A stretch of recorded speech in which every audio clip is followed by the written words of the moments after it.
we're going to talk to Aneesh, pronouns he, him, calling all the way from Dubai, who is a theist who wants to prove the existence of the God of Islam. Aneesh, you are on the line with Hi Forrest and guys, Promise. how are you? Hello. Hi guys, how are you? I'm awesome, man. How are you? We're ready to hear you prove the existence of God. Yes. Yeah, I actually have a philosophical argument to prove the existence of God. But before that, I would like to know what kind of evidence you are looking for. Is that argument from induction, deduction, abduction? So because if you're looking for a scientific proof, yeah. So it would need to be something like at least empirical for me to like understand where you're coming from. Because if you give me just like, I have this feeling, I had this vision, there's this prophecy that's kind of vague, like that's really not going to do much for me. I can't tell you for sure what one bit of evidence would convince me. But I'd like to hear your best, like something that really, really, really matters. That you think is like not just a reason for you to believe, but a reason that you think anybody should believe. Okay, so do you think empirical evidence is the only way to know truth? No, I mean, like empirical evidence is the one that matters them. Empirical evidence is what matters the most to me. Like anecdotal evidence is unreliable. So like if you tell me like I saw God, I'm not going to say you're certainly wrong. I'm just going to say I have no reason to believe you. The same reason if you say you saw a Bigfoot, it doesn't matter to me. But we can use deductive argument as well, right? Using laws of logic. Sure, we can try to use some laws of logic. It's a little bit difficult to hear you. If you could try to pull back from the mic a little bit, it's kind of blown out for me. But like, I'm ready to hear whatever you have. Like I said, I want your best argument. It's a little better now. Just what's your best argument? This argument is called argument from limit. Okay. Okay. Can you hear me? Okay. Yeah. Yep. Actually, the thing is, what I'm saying is, whatever the human being can, because for us to do the scientific method, we will have to observe the physical objects, right? So whatever the human beings can observe has to be definable to our perception. So whatever is definable to human beings has limits, which means we can only define a thing in terms of mass, momentum, speed, velocity, length, width, so on and so forth. So I can always ask why that particular limit, why that particular length, why not a little higher or lower, why that particular width, why that particular dimension, so on and so forth, for every kind of limit. So my argument goes like this: anything that has a limit is dependent on something else to define or determine that limit. That's the first point. So are you with me till now? I'm understanding you. Yeah. Yeah. So anything that is a limit is dependent on something else, which means it is limited by something else. Otherwise, we can ask why that particular limit. It could have been some other way in all possible world. So if there is a particular limit, we should ask it is dependent on something else to define that limit. The second point is everything in the physical ontology has some kind of a limit. Therefore, to avoid to avoid the violation of two laws of logic, law of non-contradiction and law of excluded middle, we will have to come to the conclusion of existence of a thing outside physical ontology as the necessary thing. Which means to avoid infinite regress of limited things depending on another limited thing, we will have to come to the conclusion of existence of a thing outside physical ontology as the necessary thing. Okay, so let me just repeat back what I'm hearing just to make sure that I'm not misunderstanding you. You're saying that there's three premises. Yeah. Number one is that everything that has some sort of a limit must have that limit imposed upon it by something else. That limit has to be set or contingent upon something else. The second thing is that everything in the universe has some sort of physical limit or another. And so third premise is that somebody, God, must be the one setting those limits, something outside of the universe that has this. No, God is the next point. God is I didn't say God. I didn't say God. That is the next point. That I will come to that later. Oh, okay. It seemed like I figured that was kind of the ending. Okay, so I'll just remove the word God. So then the third premise is that something is setting those limits, and then the point 4 is that that thing is God. No, I have another argument to prove that thing is God. That's a different argument I have for that. Why doesn't why are you ending with something that sets limits? How come that thing gets special privileges? No, using laws of logic, we will have to definitely come to the conclusion of the existence of a thing outside physical ontology. Otherwise, it violates both law of non-contradiction and law of excluded middle. We cannot keep on having limited things depending on another limited thing. Because whatever we can perceive in human perception must have some kind of definable attributes, like mass, momentum, speed, velocity, length, width, so on and so forth. Right. I get that, but Aneesh, are you familiar? I don't know if they have this in Dubai, but are you familiar with the children's game called Rock, Paper, Scissors? Which one? It's called Rock, Paper, Scissors. This is the first premises of the first point of the argument. If you agree that there must be a necessary thing, we don't know what that thing is. I'm not saying it's God. But if you agree to this necessary thing, my next argument would be to prove that it's God. That's a different argument. I asked you a question. Are you familiar with the American children's game called Rock, Paper, Scissors? If you're not, it's okay. I can explain what I'm talking about. I would like to know if you are familiar with what I'm talking about. Familiar with Rock, Paper, Scissors? Yes. Have you ever heard of that before? Do you know how the game works? I have seen some YouTube videos, but I'm not familiar with that game. Yeah. Okay, so let me explain it very briefly. The game is really simple. You can make one of 3 different shapes with your hands. One of them represents a rock, one represents a piece of paper, the other represents a pair of scissors. Okay. And the game is that you and one other person, both throw out one of these symbols at the same time. And whoever has the dominant symbol wins the game. So it's a very, very quick, easy children's game. And the thing is, paper beats rock, scissors beats paper, and rock beats scissors. And so you have just 3 things. Each one of those 3 things is limited by another one of those 3 things. So the game is completely self-included, or contained. There is no extra 4th thing that needs to apply these limits. The reason why I bring this up as an example is because that appears to be what's going on in the universe. You talk about the limit of, say, for example, the speed of light. Well, it happens to be the mass energy equivalence that is causing this limit of the speed of light, as far as I can. I'm not a physicist, but that's a thing that is also within the universe that is causing this limit. So when you say everything in the universe has these limits and every one of these limits must come from somewhere else, I don't understand why you must then say, therefore, there must be something outside of the universe causing these limits, when another thing within the universe could be causing those limits. And these limits could be reciprocal in this way. It doesn't have to be some extra thing giving in the way. The universe could be one giant game of rock, paper, scissors. Here's mass, here's energy, here's velocity, here's length, here's width, and they all bounce off of each other and contain each other. Does that make sense, what I'm saying?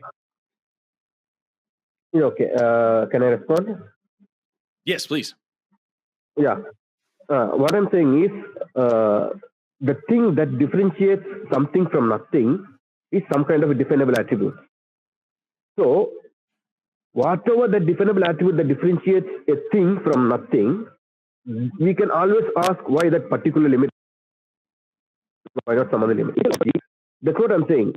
For us human beings, in our perception, for us to say really bad. Can you please repeat that sentence? Call a thing as a thing. Yeah, for us human beings, for us to call a thing as a thing, to prescribe something as a thing, that thing must have some kind of a definable attribute. That definable attribute differentiates it from nothing. Aneesh, are you listening to Forrest? So, because Aneesh, I'm talking. Aneesh, I feel like you're not listening to us. You haven't answered either of our questions that we've asked so far.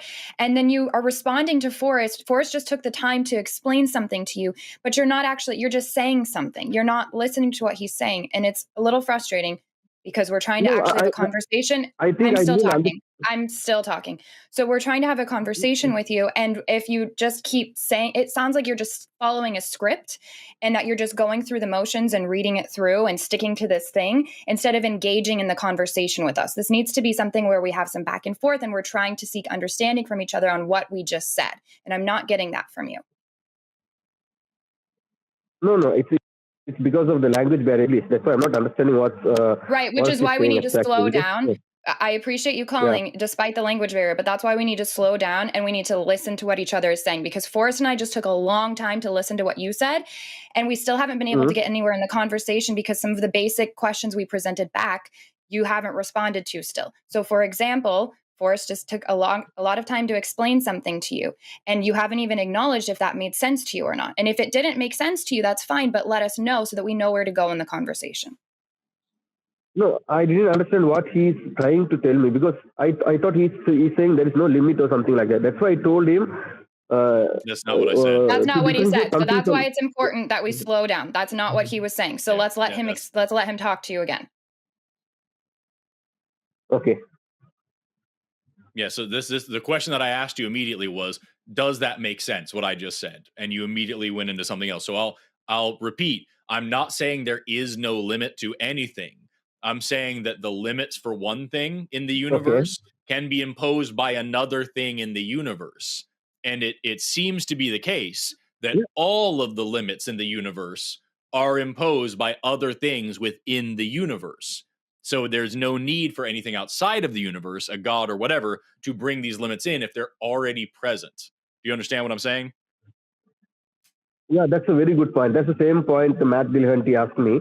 We had a discussion regarding this argument, and then that's the reason I said to avoid infinite regress of limited thing depending on another limited thing, you will have to come to the conclusion, because we cannot go on for infinite regress of limited thing depending on another limited thing for that's why we will have to stop somewhere where it doesn't have any kind of limit. But it cannot be from the physical ontology, because in physical ontology everything has a limit. That is why I gave the example of the game, which you may not have been familiar with, but just thing number one limits thing number two limits thing number three limits thing number one. So now it doesn't have to be a hierarchy. Okay. Yeah, it doesn't have to be a direct hierarchy like that. There's like a system. Yes. Okay, but you are saying thing number one doesn't have any kind of limit? No, I'm going to say what I said again. Thing number one limits thing number two. Thing number two limits thing number three. Thing number three limits thing number one. So all three things have a limit, and all three things are creating a limit. And there's no fourth thing that needs to add a new limit. Do you understand? Okay. Out of these three things, which thing began the first movement? Because there is a problem of movement and specificity. I have an argument called movement and specificity. Using that, I can prove this is God. Because I can always ask, so then are we now ignoring the limit point? Are we moving past that? No. It still stands there. Because if you say the first thing limited the second thing, I can ask why it limited it in one particular way, why not some other way? And if you say, that's a different thing than what you originally brought up. No. Your argument actually is contradicting your argument is actually a logical contradiction. You are saying the first limited the second limited the third. What I'm saying is, where did it begin in the first place? In the beginning, whichever first or second limit started the limit or started the process, whether it had a limit in the beginning. That's what I'm asking. Right. Does in the beginning, before the process even started. Okay, so yes, you are moving on to something completely different. The frustrating thing here is that, like, Aneesh, what you're basically saying is just 3 or 4 different ways of getting to what we call the Kalam cosmological argument. X, Y, Z, whatever thing, some property of the universe is eternal. Therefore, there must be something that caused it to be that way. And like it seems like you're giving us this weird runaround where we're talking about limits, and then we're talking about origins, and then we're talking about all these other things, when really what you're saying is the laws of the universe must have come from some guy. And I don't understand why that's where you're going, and without just being honest about that, and why that's what you'd say in the first place. Yeah, you haven't proven any of this to Actually, me so far. Matt will, You've made more claims than even the original claim. And so I'm still not seeing anything to back these. There's so many presuppositions happening and this idea that there has to be a limiter and all of this, but then you leave out this thing that you're saying that inevitably your argument is going to get to, which is that therefore God and all of this. But then none of this applies to that God. And I don't understand why you give these special privileges to this one okay. thing because there must. But you're not able to define for me why there must. Why? Why does this thing get special privileges that none of these other things that we already have here and we can see and we have answers for don't get? Mm-hmm. Okay, now I will prove to you why that thing must be God. This is my second argument, okay? And the argument goes like this. Okay. This is called movement and specificity argument, which means in the beginning, okay, we can call it as the ultimate necessity, which means the necessary thing was there and the universe was created. So the universe was created at a particular time. So there is a question as to why that particular time, why not some other time? And then it was created in a particular way. Why that particular way, why not some other way? Then the third question comes, if the ultimate necessity created it out of its own, it created due to an internal mechanical process. Okay, there are only three possibilities. Either it created due to an internal mechanical process. You're doing what I just said. We will have to ask, where did that... So Aneesh, we're going to end up wasting... No, we're going to end up wasting time if I don't interrupt you right now, because you're doing what I just said. You're still just presenting these things. You're sticking to a script, which is also a little bit frustrating because I'd rather hear why you actually believe in a God. You're sticking to your arguments, whatever you want to call it. This is not a conversation back and forth, and you're not responding to the points that we're making. So you are still doing what I just said. You're presenting all these things and saying, well, so then there must, but you're not filling in those blanks of why there must be, and you still aren't doing it with this argument. Forrest, I don't know if you have anything you wanted to add in there, but I'm kind of over it because Aneesh, like we keep explaining to you why your argument doesn't make any sense, and you keep just saying, well, here's the thing, and then you say the same argument again, and you're not addressing the fact that even if we agree with you, even if I agree that there's this specific point in time and that the universe could have started at any time, but it was this time, and it could have been in any way, but it was this way, and all of this somehow points to some guy that made the universe. You're not even stopping there. You're saying, and also, I know who the guy is, and I know the guy's name, and I know what the guy wants, and it has to be the God of Islam, and here's this Muhammad, and here's all this stuff. And like, you're adding all this extra baggage on, because that's what I have here written on the call screen that you put in. So like, I don't see a point. I didn't say anything about Muhammad. I know the nature of that God, because nobody can know the nature of that ontology. I'm not claiming to know the nature of that ontology. You are calling in as a Muslim, though. You are calling in as a Muslim, and it says here on your call screen no Muslim on the planet would claim to know the nature of God. No Muslim on the planet would claim to know the nature of that ontology. I don't see a reason to continue because it sounds like you're not interested in having a conversation back and forth. You're just interested in saying what you wanted to say. So maybe there is a language barrier. I can forgive that there's a language barrier. That may be the issue, but I need you, if you call back in, if you don't understand something we're saying, please let us know so we can reiterate it and make it easier. No, but I believe I answered Forrest. Aneesh, you're already not listening again. That's like, I would tell you to call Chewed Gum sometimes so we can have another conversation, but you're not listening. And that's really frustrating. We haven't been able to get anywhere in 18 minutes and 37 seconds now because you're not engaging back and forth. And the only thing you do is say, no, wait. And then you just keep repeating the special pleading that we have called out already. So if you want to go back and listen to this call and reevaluate how you handle these calls moving forward, and if you want to approach them without interrupting us in the future, then you can call back. But I think this was a really unproductive call, unfortunately. All right. Have an awesome rest of your day, Aneesh. Bye-bye. Yeah, it's like I commend the guy. His English is better than my most languages. And so like he's doing a great job. Yeah, he was talking really fast. That was my issue, not so much anything else. Yeah. But well, I mean, obviously the way the argument was going that's a whole nother thing. Matt and I actually talked to him. You can imagine that went really differently with Matt and I talking to him, but it was the exact same argument. And in that it's not really an argument. Again, it's just throwing out these claims and hoping that one of them like sticks to the wall and that we go with one of them and then they can be like, see, so there it's a God. And that's just not convincing. So anyways, maybe we have shotgun method. Some other cool theists to talk to. What do you think? We actually do, yeah. Hey there, Eric. Noting that anyone watching that clip makes atrociously poor life decisions, where should they send their protection money to prevent further damage? All protection money should be sent to patreon.com/calltheline, or else we will break your kneecaps. Okay, we can't say that. I think we can't say that. Okay, I'm sorry. Yeah. Hit like and subscribe.